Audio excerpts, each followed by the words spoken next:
D'avoir accepté le principe de cet entretien à l'occasion de la sortie de votre nouveau livre, Décadence, publié aux éditions Albin Michel. Je relisais ce week-end un livre paru il y a presque 50 ans, Les intellectuels en chaise longue, du journaliste Georges Schuffer, paru donc en 1974, qui esquisse de façon très sommaire des axes d'analyse qui vous sont aujourd'hui chers. Par exemple, concernant la disparition de la paysannerie, dont vous avez démontré dans votre précédent livre, La fin d'un monde, qu'elle était une révolution anthropologique d'un degré jamais survenu depuis le néolithique, Schuffer note « N'oublions pas le chiffre essentiel, depuis près d'un demi-siècle, 100 000 à 150 000 paysans ont quitté chaque année leur maison et leur métier. Les transformations provoquées par la Révolution française paraissent infimes par rapport au lent bouleversement actuel. Comment expliquez-vous que ce type d'intuition n'ait pas été réellement exploité pendant 4 décennies avant vos travaux ?» Alors, ce qui m'a frappé quand même, en faisant cette longue recherche sur cette période 1960-1975, qu'on appelle les 15 piteuses, c'est-à-dire la deuxième partie des 30 glorieuses, c'est qu'il est rare que des historiens, des politologues, des sociologues aient conscience de l'importance des événements dont ils sont les contemporains. C'est très rare. Et pourtant, ça a été en partie le cas.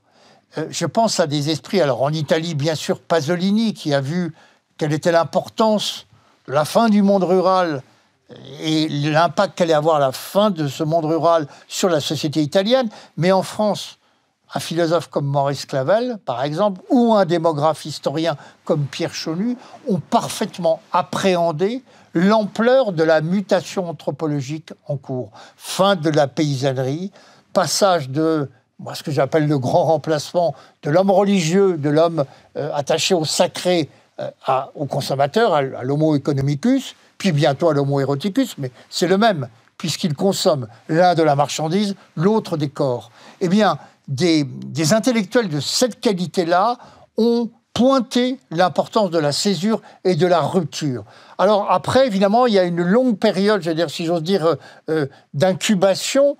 Il y a une accélération considérable des mutations en matière de mœurs, de comportement, de mentalité, mais elle ne devient visible qu'avec ces manifestations, les plus éclatantes, c'est-à-dire à la fin du siècle. Voilà. Lorsque la loi enregistre cette évolution des mœurs et des mentalités et lui donne une force normative. Dans un pays comme la France, la loi crée la norme. On l'a vu, notamment par exemple sur l'avortement, c'est légal, donc c'est normal et c'est bientôt moral, mais pour tous les bouleversements en matière de mentalité ou de mœurs, c'est le même processus. Alors, votre nouveau livre, donc Décadence, qu'Eugénie Bastier a qualifié dans Le Figaro avec justesse de radical et passionnant, propose une exploration des années 60 et du début des années 70, empruntant les sentiers de l'évolution de la condition féminine, de la révolution féministe et du déclin démographique qu'elles ont entraîné.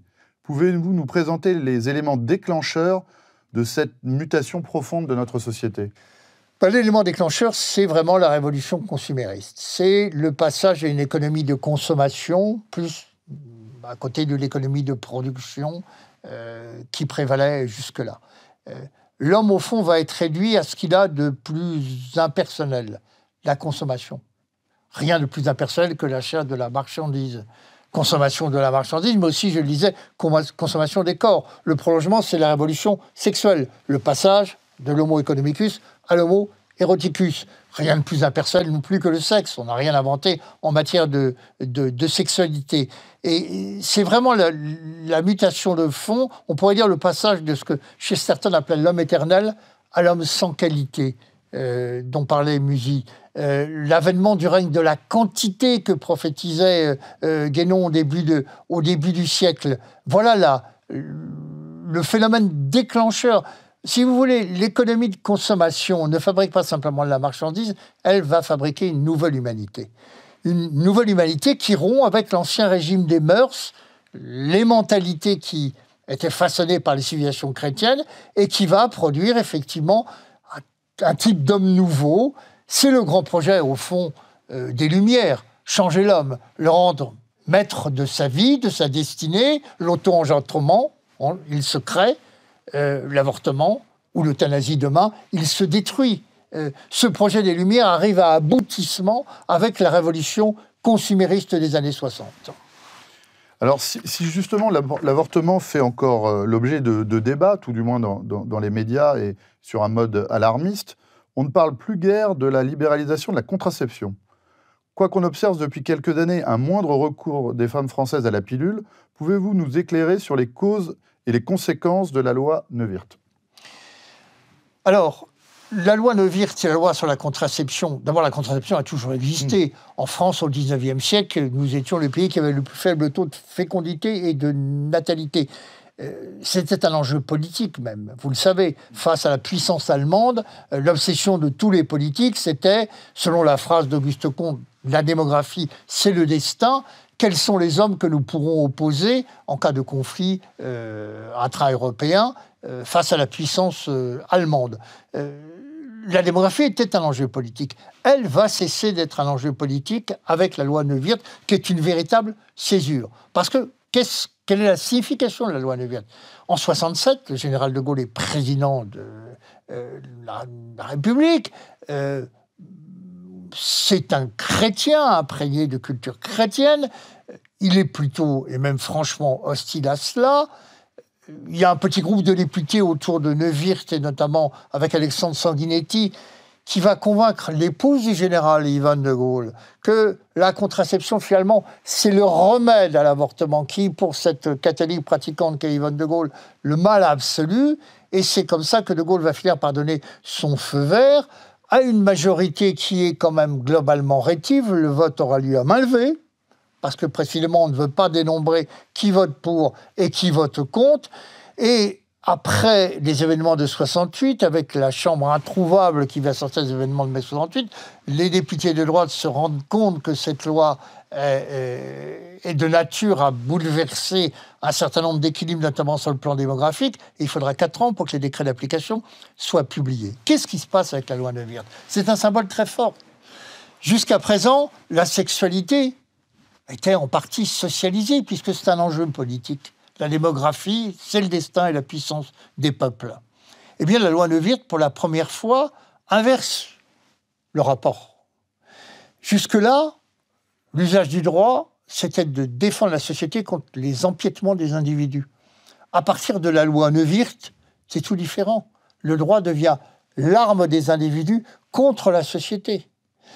Ça signifie très pratiquement que l'État n'a plus de droit de regard sur cette partie de la sphère privée qui était effectivement la reproduction. Et cette approche, c'est effectivement une révolution d'ordre à la fois philosophique et politique qui fait que l'individu est placé en surplomb du bien commun et de l'intérêt général. Cette inversion est fondamentale parce qu'elle va préluder à tout ce qui va suivre. Et ça se passe en 1967. L'inversion du rapport entre l'intérêt de l'individu et le bien de la communauté, le bien commun et l'intérêt général, est symbolisé par la loi Neuwirth. Et on assiste à ce paradoxe fabuleux. C'est qu'au moment où on médicalise l'accouchement, les naissances, avant, on accouchait à la maison, à domicile. On faisait venir à la sage-femme et ça se passait à domicile. À partir des années 60-70, l'accouchement va se faire à l'hôpital, en milieu hospitalier, pour les raisons donc dites de sanitaires. Bien. Au moment où l'État contrôle l'acte, la naissance, l'accouchement, en le médicalisant, il se désintéresse de l'enjeu, c'est-à-dire de la démographie et de la politique nataliste qui, jusqu'à présent, avait été le fil rouge, le fil conducteur depuis au moins 1942, depuis la création de l'allocation de salaire unique par l'État français, mesure reprise et amplifiée par le Conseil national de la résistance à partir de 1945, c'est la rupture de cette grande politique familialiste qui a porté le baby-boom et a permis effectivement l'extraordinaire croissance économique des 30 Glorieuses. En termes plus politiques, est-ce qu'il n'y a pas un effet cliquet ? Quand on donne la contraception, on débouche sur l'avortement. Quand on ouvre le Pacs, on termine sur la généralisation du mariage à tous les couples. Et aujourd'hui, on vient d'accepter la PMA. est-ce qu'on aura logiquement la GPA? Mais bien entendu, mais de toute façon, le projet est clair. Je raconte dans ce livre comment la loi Neuwirth a été portée par le planning familial, et essentiellement, le planning familial, c'était les loges maçonniques de la Grande Loge de France, qui avait pour grand maître Pierre Simon. L'objectif, dès le départ, c'est l'avortement. Mais comme on estime que l'opinion n'est pas prête à des mesures qui sont à l'époque considérées comme radicales ou des ruptures trop fortes, on a une politique qui consiste à aller vers l'objectif par étapes. La contraception était l'étape qui allait... Non seulement la contraception n'a pas été un remède, n'a pas fait diminuer le nombre d'avortements, mais c'était l'avant-propos, finalement. Et l'avortement a été le service après-vente de la contraception, car pour toutes sortes de raisons, il y a eu très forte résistance des milieux populaires à la pilule, c'est-à-dire à un perturbateur endocrinien qui modifiait chimiquement la nature du corps féminin. Les Françaises ont mis beaucoup de temps à l'accepter. Il a fallu le rouleau compresseur de la communication d'État, l'éducation sexuelle à l'école, il a fallu 20 ans pour que les Françaises adoptent la pilule. On est monté à un pic de 46% de consommatrices, si j'ose dire, dans les années 90, dans la catégorie des femmes en âge de féconder de 15 à 45 ans. Aujourd'hui, on est à 35. Il y a un net recul parce qu'il y a tout ce courant d'écoféminisme, d'hormonophobie qui rejette, d'ailleurs sans doute à juste titre, la pilule, avec tous les procès, les class actions faits aux États-Unis sur la dangerosité et la nocivité de la pilule. D'ailleurs, c'est très intéressant. Il a fallu attendre l'affaire du Covid, la polémique autour du vaccin AstraZeneca, le vaccin britannique, pour qu'on nous dise incidemment comme ça que ce vaccin comportait beaucoup moins de risques de thrombose que la pilule anticonceptionnelle. Tiens, bizarre, on n'en avait pas parlé au moment où, dans un mensonge d'État collectif, la pilule a été présentée comme d'une totale innocuité. Alors, la révolution sexuelle va de pair avec le changement de notre rapport au corps, qui devient une marchandise, vous l'avez dit. Peut-on comprendre l'addiction de beaucoup de jeunes Français au porno, facilitée par les technologies modernes, sans étudier l'éclosion de la pornographie au milieu des années 70 ?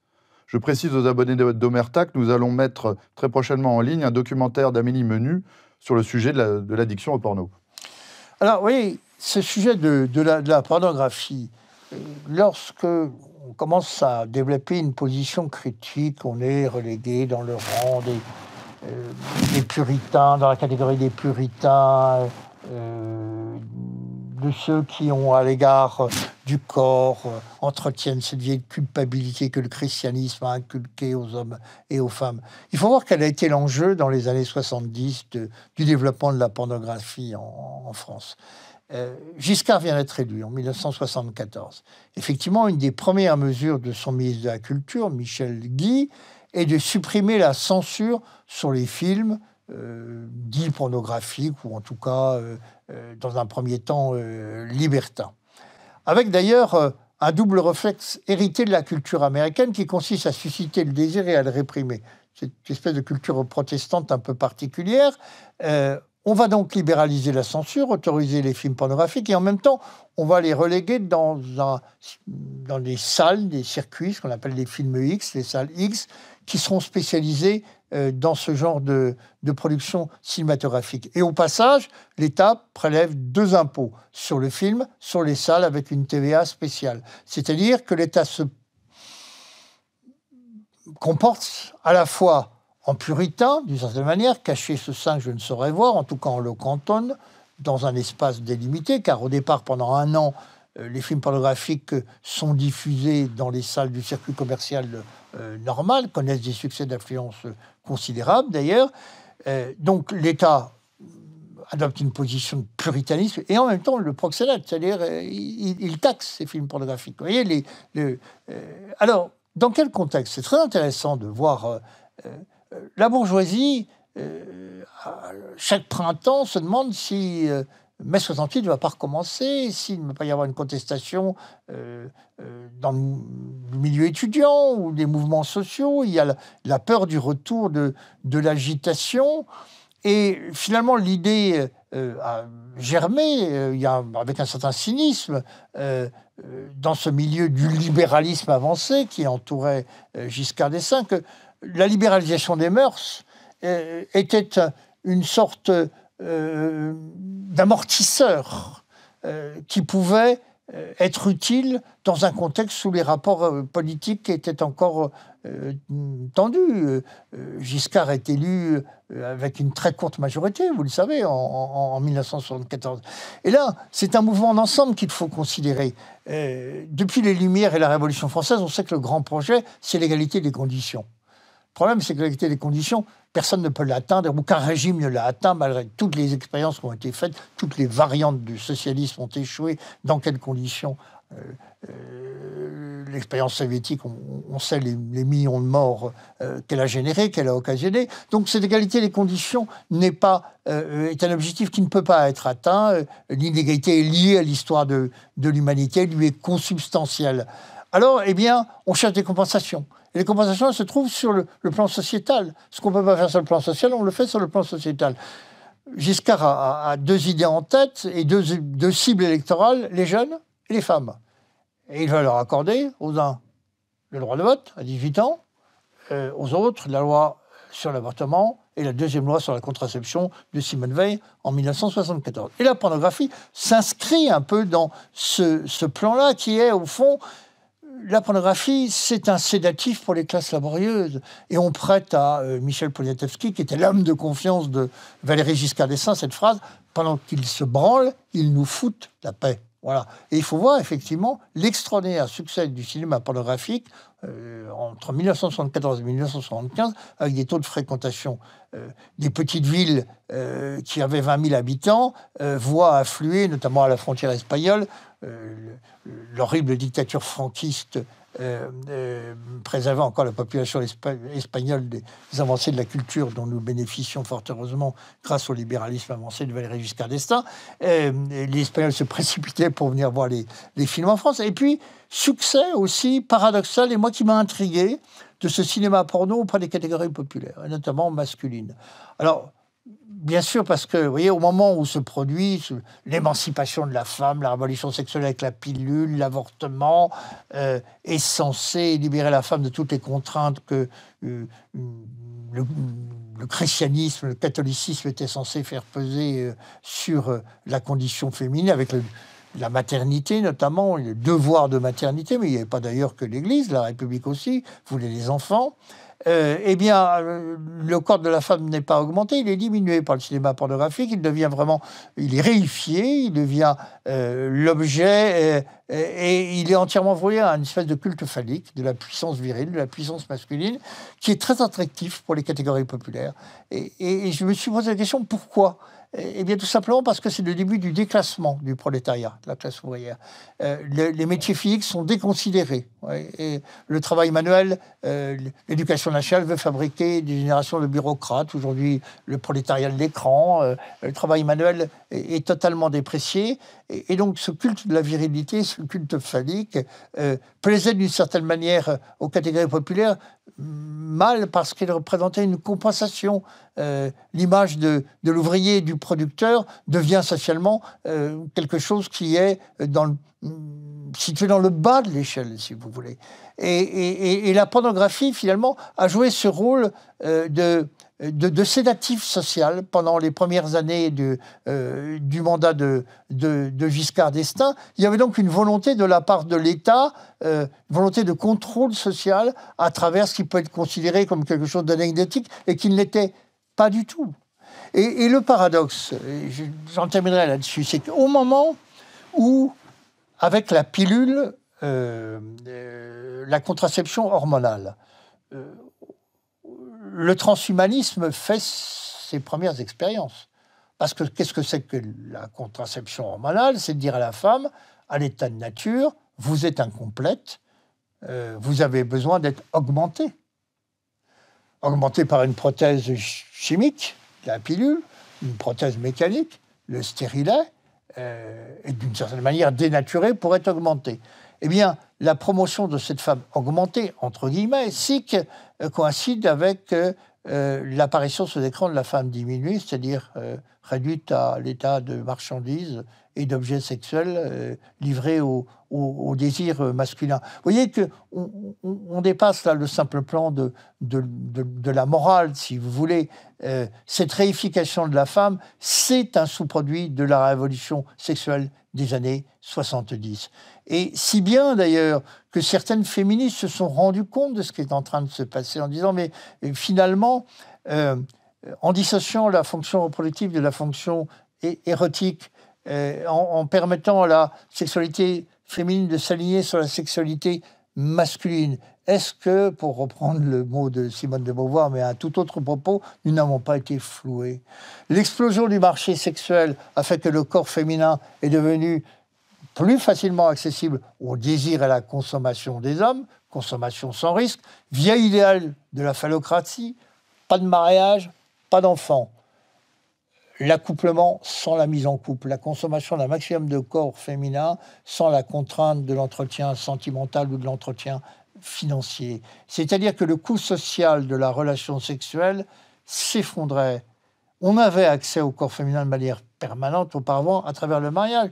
Avec la pilule, plus besoin de mariage, plus de risque du côté féminin, mais plus de risque non plus du côté masculin. C'est une sorte de droit de cuissage permanent qui a été voté. Alors, certaines féministes se sont dit, mais finalement, est-ce que ça ne nous livre pas, nous assujettit pas, ne crée pas une nouvelle forme d'aliénation aux impératifs du désir masculin? Eh bien, probablement. Et donc, cette abolition du patriarcat présentée comme une émancipation se termine dans l'avènement de la phallocratie, qui ne peut pas être considérée comme une promotion de la femme. Alors, toujours dans votre livre, vous insistez sur les conséquences sociales de la banalisation du divorce. Comment expliquez-vous que nos contemporains refusent de s'apercevoir qu'une partie importante de la crise du logement en Île-de-France provient par exemple du taux très élevé de divorce dans cette région? Écoutez, là aussi, c'était une avancée sociétale voulue par une partie de la droite et par évidemment toute la gauche à l'époque. On n'a pas réfléchi une seconde aux conséquences qu'allait avoir le divorce par consentement mutuel, la loi de 1975, sur les catégories populaires et sur les classes moyennes. Jusque-là, avec la loi Vidal-Naquet votée en 1887, je crois, 84, le divorce était un produit de luxe. C'était très difficile, c'était toute une procédure qui coûtait cher. Dans les milieux bourgeois, les conséquences étaient évidemment amorties par le fait qu'on avait des ressources financières qui permettaient de surmonter la séparation du couple. Le divorce par consentement mutuel, ça a été la démocratisation du divorce, avec une conséquence évidente, dont on a mis un certain temps à s'apercevoir, c'était le premier facteur d'appauvrissement, de paupérisation de la population féminine, notamment dans les milieux populaires. Évidemment dans les milieux populaires, puisque le coût, l'impact du divorce n'est pas la même que dans les milieux bourgeois. Avoir 2 appartements, ça ne pose pas de problème. Quand dans les milieux ouvriers, la femme souvent ne travaillait pas, c'était dans les catégories populaires et notamment ouvrières où le nombre de mères au foyer était largement supérieur par rapport aux autres catégories, notamment au milieu bourgeois. C'est là où l'impact économique du divorce a été le plus terrible. Féminisation de la pauvreté, pas simplement en France, d'ailleurs dans toute l'Europe, et effectivement, tous les problèmes que vous connaissez, dont la femme était obligée, la plupart du temps, d'accepter un travail sous-payé, sous-qualifié, avec les difficultés que l'on sait. Rien n'avait été prévu. Il a fallu attendre 18 mois qu'on crée une allocation de parents isolés. Peut-être aurait-il été bon de réfléchir pour aider financièrement en amont les couples. Généralement, les divorces intervenaient autour des questions l'insuffisance des revenus, les difficultés matérielles contribuaient à dégrader l'entente et l'harmonie des couples. On a créé une allocation de parents isolés après pour essayer de... effectivement, qui était une sorte d'ailleurs de prime au divorce aussi, parce que l'État disait aux femmes, vous pouvez vous séparer, l'État-providence interviendra pour compenser la situation ainsi créée par la séparation. Sauf que cette intervention était évidemment notoirement insuffisante. Et on a voulu sanctuariser le divorce par consentement mutuel en fermant les yeux sur le gâchis social qu'il produisait. Par exemple, pendant très longtemps, les études de sociologie ou sur les pathologies des enfants du divorce ont été interdites en France. Elles n'ont pas été faites par les milieux universitaires, alors qu'elles pullulaient dans le milieu anglo-saxon. On savait qu'il y avait une corrélation entre le divorce et l'échec scolaire, le divorce et la délinquance, le divorce, je parle des enfants, et la consommation de drogue. Tout ça a été établi par toutes les études anglo-saxonnes. Les sociologues français disent « Non, bien sûr, les adversaires du divorce vont s'en emparer pour montrer quelles sont les pathologies créées par la multiplication des divorces. » On n'a pas pu en parler pendant 15 ans. Ce n'est pas moi qui fais cette observation, c'est Évelyne Sulleroux, qui était une sociologue féministe, partisan de toutes ces réformes de société, mais qui dit quand même il aurait peut-être fallu anticiper, d'une certaine manière, en créant des amortisseurs, sur les conséquences qu'allaient avoir ces réformes sociétales sur les populations les plus fragiles, les plus démunies, sur les catégories populaires qui en ont été les premières victimes. Et tout ça s'est passé dans une espèce d'indifférence générale. Il a fallu attendre les années 2000 et une sociologue féministe, d'ailleurs Irène Théry, pour qu'on ait des études, des chiffres, et qu'on voit à quel point effectivement, la loi de 1975 sur le divorce par consentement mutuel avait contribué à appauvrir les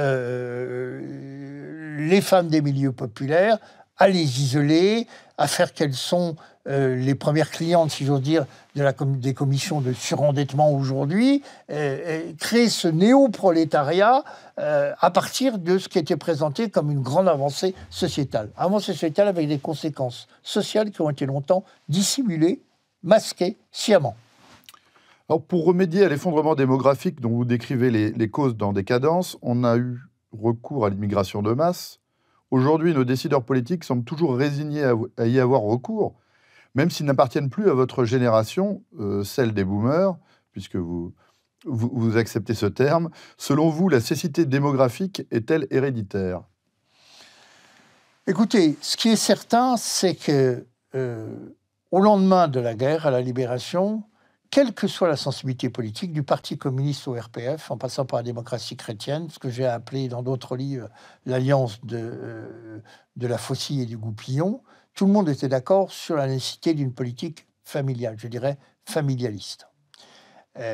Tous les partis politiques.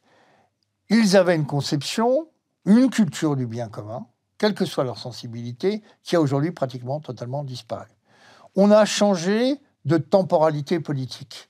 Avant, la classe politique était encore capable, malgré tous ses tares, ses défauts, de concevoir l'investissement sur le long terme, le temps long de la politique.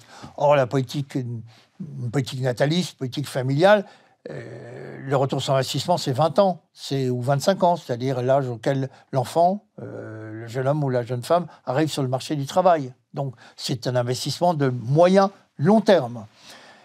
Plus on a avancé, c'est très sensible à partir du gouvernement de Pierre Mendès France en 1954, qui désindexe l'allocation de salaire unique, qui était très intéressante. C'était l'équivalent d'un SMIC ouvrier pour une femme qui restait au foyer. 1500 euros, 1400 euros. Vous voyez, c'est une incitation sérieuse à rester chez soi pour élever ses enfants. Et bien, à partir de 1954, du gouvernement de Mendès France, du troisième plan, du plan Armand Rueff, on veut mettre les femmes au travail parce qu'on a besoin de main-d'œuvre sous-payée et sous-qualifiée. C'est l'armée de réserve du capitalisme, en attendant que vienne la seconde armée de réserve, qui est l'immigration. On change de temporalité politique. On ne s'intéresse plus qu'au court terme. Voilà. Parce qu'il a une rentabilité électorale immédiate. On veut des mesures qui permettent d'affronter dans les meilleures conditions possibles l'échéance électorale qui vient. La maxime qu'on prête à tiers, gouverner c'est prévoir, si c'est ça, tous les gouvernements qui se sont succédés depuis 50 ans ont failli parce qu'ils ont été incapables de penser le long terme. La rentabilité électorale. Et c'est ainsi que la politique familiale va être détricotée. On va puiser dans la caisse des allocations familiales qui était excédentaire pour combler les déficits de la caisse retraite, de la caisse chômage, de la caisse maladies, ces branches qui, elles, étaient structurellement déficitaires. Alors évidemment, comme on voulait des électeurs à la prochaine échéance qui s'annonçait, la famille, c'est-à-dire l'investissement sur le long terme, a été sacrifié régulièrement depuis les années 70, à partir du gouvernement Chevènement, parce que, effectivement, on a changé de temporalité politique et que nos élus n'ont plus cette culture du bien commun qui avait permis, pendant au moins un demi-siècle, effectivement, de prévoir, c'est-à-dire de véritablement gouverner. Quand on a un régime par répartition, qui dépend du nombre de cotisants et d'actifs, la démographie, c'est la seule science humaine qui est une science exacte. Elle est implacable. Il était facile de prévoir. On préfère faire des réformes tous les 3 ou 4 ans pour reculer d'1 an l'âge de départ à la retraite. Bref, faire des réformes qui sont autant de bricolage, plutôt, effectivement, que de s'attaquer au vrai problème qui est à l'articulation de la question sociale, puisqu'il couvre à la fois le problème de la retraite et le problème de l'immigration, qui est une politique familiale. Qui en a parlé à l'occasion du débat sur les retraites ? Retailleau au Sénat, 1 ou 2 députés du Rassemblement national, je crois, qui sont intervenus dans le débat. Mais ça aurait dû être la question de fond, puisqu'on sait très bien que tant qu'on a ce régime de répartition, il est lié à la question démographique. Elle a été évacuée ou pratiquement totalement absente du débat. Alors, autre conséquence que l'immigration de cette révolution anthropologique des années 60 et 70, conséquence plus politique, plus au sens politicien, peut-être plus sociologique sur un plan électoral. N'assiste-t-on pas à la disparition du pays réel qu'avait théorisé Charles Maurras, auteur que vous connaissez bien ? Alors, écoutez, moi, je suis très sceptique sur l'analyse qui consiste dans les milieux de droite à opposer un bloc populaire et un bloc élitaire. Pour plusieurs raisons. D'abord parce que les peuples ont presque toujours les élites qu'ils méritent. Et quand je dis mérite, étymologiquement, mérite, ça renvoie à l'idée de mesure. Nos élites sont à la mesure de ce qu'est devenu le peuple français. Et si je parle d'anthropofacture à travers l'économie consumériste, à travers la révolution sexuelle, c'est-à-dire la fabrique d'une nouvelle humanité, ce n'est pas par hasard. Je pense que le peuple français a changé en grande partie de substance. Ce n'est plus le même. Et je ne parle pas là du grand remplacement. Je parle effectivement du régime des mœurs, des mentalités. Il est vrai que confronté à un appareil de reformatage et de rééducation tel que la télévision, aucune institution, aucun État n'a eu à sa disposition, et même pas Goebbels, même pas la propagande nazie, n'a eu à sa disposition un tel outil de rééducation populaire. C'était le rôle de la télévision à partir des années 60, lorsqu'elle était dans tous les foyers. La petite lumière bleue avait remplacé la lumière rouge du tabernacle. C'était la nouvelle religion progressiste qui venait chaque soir et s'invitait à la table familiale. On se taisait, on écoutait ça comme si c'était effectivement la messe. Eh bien, il y a un changement du peuple français qui est intervenu. Alors, je sais bien, et Marcel Gauchet a parfaitement raison de dire que, par exemple, sur la question de l'immigration, les Français n'ont jamais été consultés, que ce grand remplacement s'est produit, et j'emploie le terme à dessein, puisque je rappelle dans cet ouvrage, et je crois que c'est essentiel, combien tous les députés gaullistes, derrière Michel Debré et Jean Foyer, au moment du débat sur la loi Veil, ont pointé le fait qu'il s'agissait là d'une mesure aux conséquences politiques et historiques capitales. Debré, à la tribune de l'Assemblée, dit « Madame la ministre, vous faites une monumentale erreur historique. Nous acceptons, nous faisons le choix de vieillir et de diminuer au moment où à nos portes des peuples font le choix de croître et de rajeunir. » Bon, le mot de grand remplacement n'était pas utilisé, mais c'était bien cette réalité que prophétisaient les députés gaullistes pour s'opposer à la loi Veil. En tout cas, la loi Veil devait être accompagnée d'une grande politique familiale qu'avait annoncée la ministre. Elle n'a jamais eu lieu. Aucune des mesures qui devaient accompagner la loi autorisant l'IVG n'a jamais été votée ni même présentée à l'Assemblée nationale par le gouvernement de Jacques Chirac, puisque c'était lui qui était Premier ministre. Eh bien, pour en revenir à votre question, oui, je pense que le peuple français a changé. On ne l'a pas consulté sur l'immigration, mais il n'a cessé depuis 40 ans de voter pour des hommes politiques, à l'exception peut-être de quelques-uns, mais la promesse fut hélas très vite déçue. Je pense à Sarkozy. Ne mettez pas la maîtrise de l'immigration et des flux migratoires en tête de leur programme. Donc il y a une certaine forme, si vous voulez, à la limite de consentement. C'est exonérer le peuple français de toute responsabilité dans ce qui se passe, considérer qu'il c'est une sorte de peuple immaculé, innocent. Je le dis souvent, au risque d'irriter un certain nombre de nos amis, de me faire traiter de tous les noms, y compris de Dimis, qu'à Dieu ne plaise. Il y a 50 ans, je combattais l'immigration, il n'est pas encore né. Ce ne sont pas les musulmans qui ont vidé les églises, c'est les Français qui ont cessé de les fréquenter. Ce ne sont pas les musulmans qui ont fait que nous n'avons plus d'enfants et que nous avons sous-traité la fabrication d'enfants au tiers-monde ou au pays du tiers-monde ou à nos immigrés. Ce ne sont pas les immigrés qui ont confisqué les tâches les moins qualifiés aux dépens des Français. C'est notre système d'enseignement, la télévision qui n'a cessé de dévaloriser le travail manuel. Nous avons abandonné toute cette tradition. Il est temps de vouloir réhabiliter le lycée professionnel et de s'occuper de cela 40 ans ou 50 ans après. Donc il y a une forme de consentement du peuple français. Sauvy disait à l'époque devant la commission chargée d'examiner la loi Veil, un peuple qui sous-traite la fabrication d'enfants aux immigrés, c'est un peuple qui consent à sortir de l'histoire, qui renonce à son propre destin. Donc, si vous voulez, il n'y a pas des élites corrompues, malfaisantes, qui auraient nourri un projet néfaste pour la communauté nationale, et de l'autre côté, un peuple innocent qui aurait été dupé par les classes dominantes et par la bourgeoisie. Il faut sortir de cette mythification pour essayer de comprendre ce qui s'est passé réellement. Sinon, on sombre dans la démagogie électorale. Je veux dire, vous savez, en 1948, Bernanos, en s'adressant au général de Gaulle, disait la chose suivante. Oui, il faut réformer l'État, mais c'est la société qui est en train de se dissoudre. 1948. Hein. Et il disait, pour refaire la France, il faudrait commencer par refaire des Français. Voilà.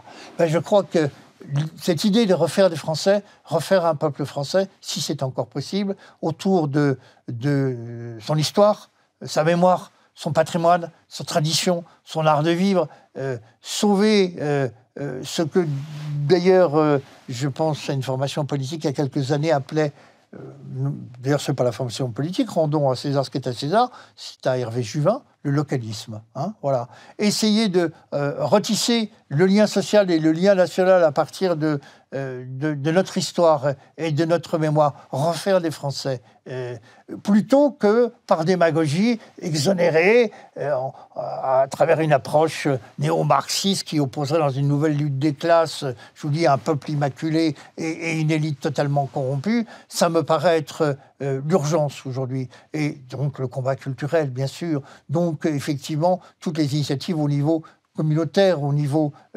local, mais s'abriter derrière ce confort qui consiste à nous exonérer de toute responsabilité dans les malheurs qui nous accablent aujourd'hui la nation française, ce n'est pas la bonne voie.